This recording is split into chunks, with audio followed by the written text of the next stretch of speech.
Alors, je vous propose ici de corriger l'exercice 33, page 63 que vous aviez à faire pour aujourd'hui avec cette petite vidéo. On va lire ensemble l'énoncé.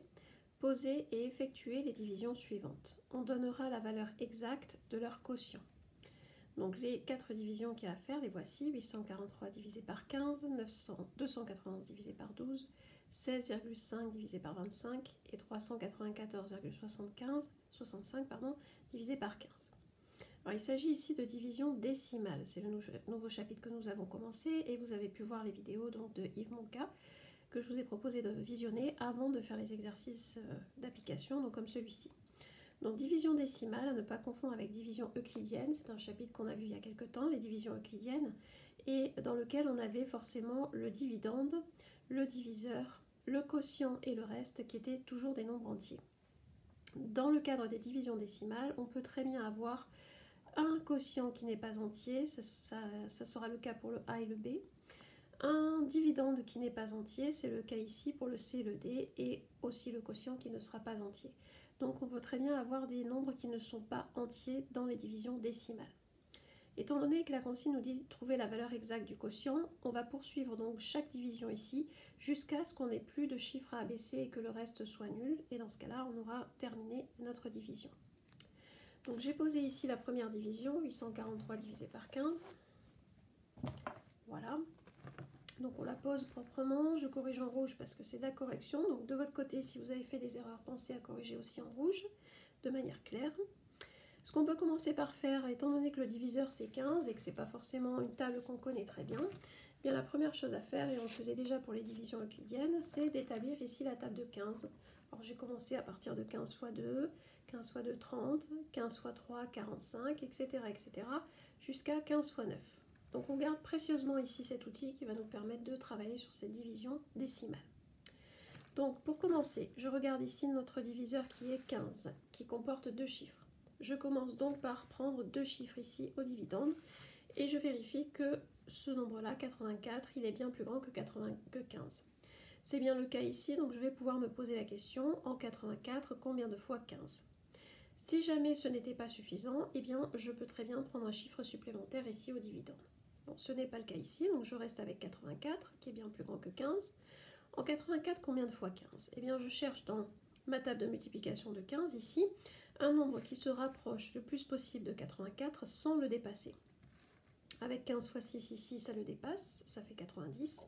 Par contre, avec 15 fois 5, j'arrive à 75, donc je suis bien inférieur à 84. Donc c'est le quotient, c'est la valeur que je vais écrire ici au quotient.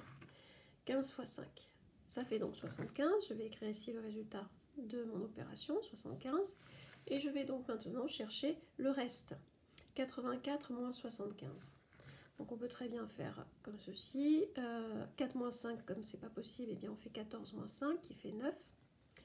Avec ma petite retenue ici, ça fait donc 8 moins 8, qui fait donc 0. Tout comme on le faisait pour les divisions euclidiennes, à chaque étape où on a un reste, il faut toujours vérifier que ce reste il est bien plus petit que le diviseur. Si ce n'est pas le cas, ça signifie qu'il y a une erreur quelque part, soit de calcul à ce niveau-là, soit au niveau du quotient, ça veut dire qu'on n'a pas trouvé le quotient le meilleur, celui qui se rapprochait le plus du nombre cherché. Donc ici, 9 c'est bien plus petit que 15, c'est rassurant. Donc on poursuit la division en abaissant le chiffre d'après, qui est un 3. Donc jusque-là, tout marche comme les divisions euclidiennes.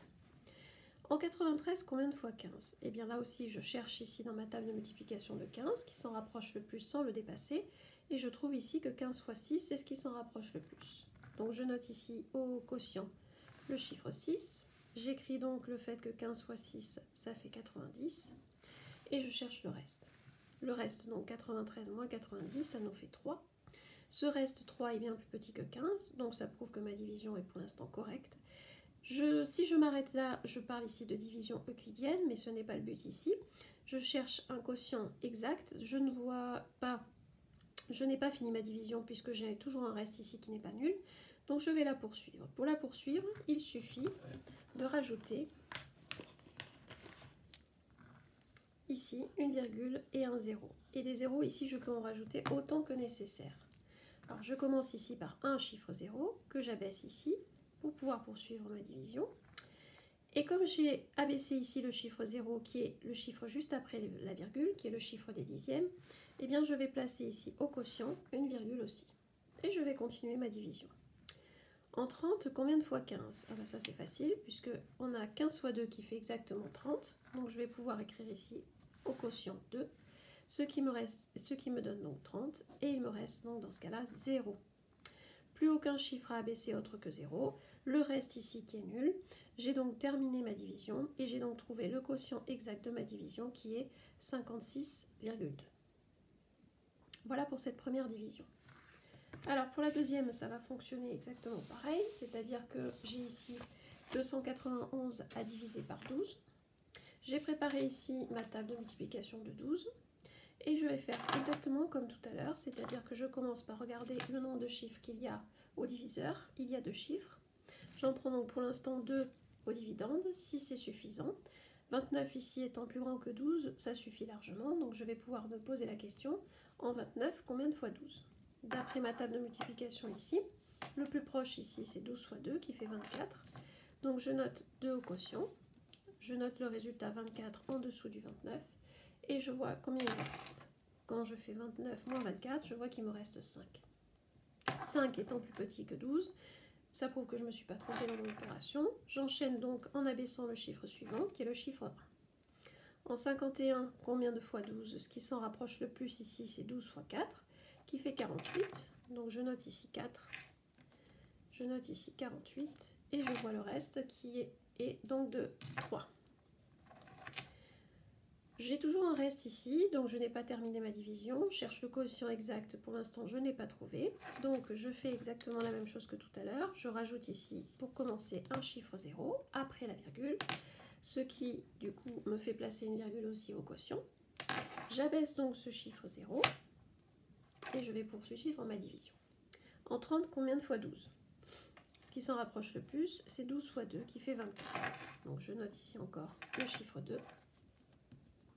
Le résultat 24, ce qui me fait donc un reste de 6. 6 est bien plus petit que 12. Je n'ai pas fini ma division puisque j'ai toujours un reste ici. Donc j'enchaîne avec un nouveau chiffre 0 ici que je peux abaisser pour pouvoir poursuivre ma division. En 60, combien de fois 12? Eh bien, j'ai exactement ce qu'il faut, puisque 12 fois 5, ça fait pile 60. Donc, j'écris 5 ici au quotient. Je note que ça fait 60, et donc j'ai un reste qui est 0. Je n'ai plus de chiffres à abaisser, autre que des zéros. J'ai un reste nul ici. Donc, j'ai terminé ma division. Le quotient exact qui était recherché, c'est ici le nombre 24,25, qui est le quotient exact de 291 divisé par 12. Alors, pour la division suivante, c'est le même principe. Sauf qu'ici, le dividende est déjà un nombre avec une virgule apparente, donc 16,5, à diviser par 25. J'ai préparé ma table de 25 à côté, et j'ai même surligné ici le 25 x 4 qui fait 100, qu'on connaît par cœur et qu'on a utilisé à maintes reprises dans les calculs mentaux. Donc ici, j'ai 2 chiffres au niveau du diviseur. J'en prends donc 2 au niveau du dividende, comme tout à l'heure. Sauf que là, je me rends compte que 16, c'est plus petit que 25. Donc, en 16, combien de fois 25? La réponse, c'est 0. 0. Et donc, si je veux pouvoir faire le calcul, il va falloir que je prenne un chiffre supplémentaire. Mais je vais devoir noter donc ce 0 au niveau du quotient. 0 donc au niveau du quotient. Et comme je passe directement ici sur le chiffre des dixièmes, je place aussi automatiquement la virgule au niveau du quotient. Et donc la question que je me pose, c'est pas en 16 combien de fois 25, puisque là on a répondu que ça faisait 0, mais en 165 combien de fois 25. Je cherche ici dans ma table de multiplication de 25, ce qui s'en rapproche le plus ici, le voici, c'est 25 fois 6 qui fait 150. Je note donc 6 au niveau du quotient, ce qui fait donc, on a dit 150. Je vais donc faire le calcul 165 moins 150, ce qui va me faire un reste de 15. 15 qui est plus petit que 25, donc je ne me suis pas trompée dans l'opération. Je vais pouvoir poursuivre puisque je n'ai toujours pas de reste nul. Et pour poursuivre, je vais être obligée de rajouter ce chiffre 0 que je vais pouvoir maintenant abaisser. En 150, combien de fois 25? Ce qui s'en rapproche le plus, j'ai pile 150, c'est 25 fois 6. Donc j'écris 6 ici. 150 pour le résultat, et donc j'ai un reste de 0. J'ai donc terminé ma division, et je peux donc dire que 16,5 divisé par 25, c'est égal au quotient 0,75. 66, c'est le quotient exact. Voilà pour cette troisième division. Alors, il nous en reste une dernière qui est 394,65 divisé par 15.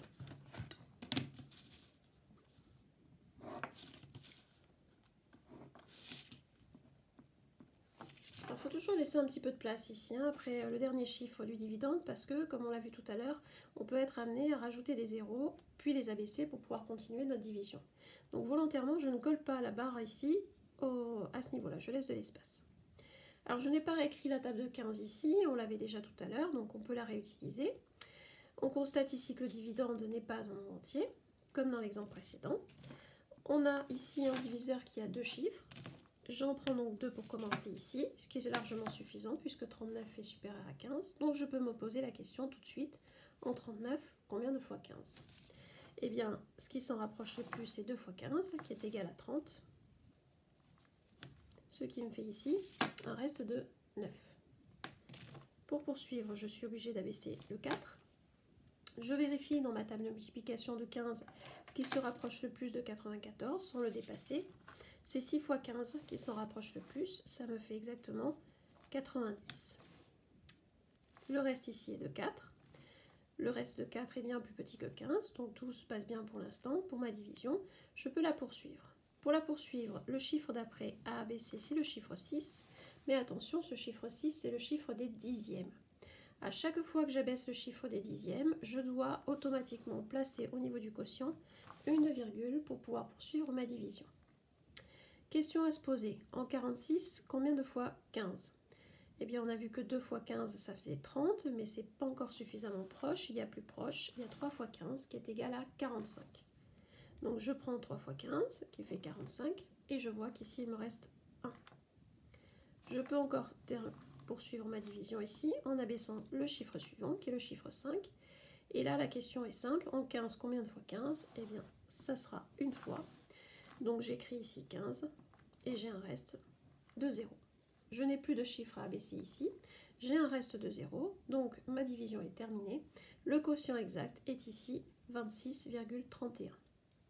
Alors rien ne nous empêche, bien sûr, à la fin de l'exercice, de vérifier vos résultats à l'aide de la calculatrice.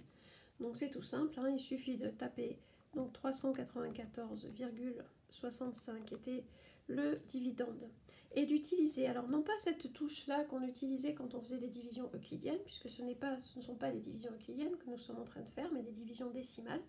Donc c'est pas cette touche, mais c'est bien la touche diviser classique ici. Et donc on écrit le diviseur qui est 15, on fait exécuter.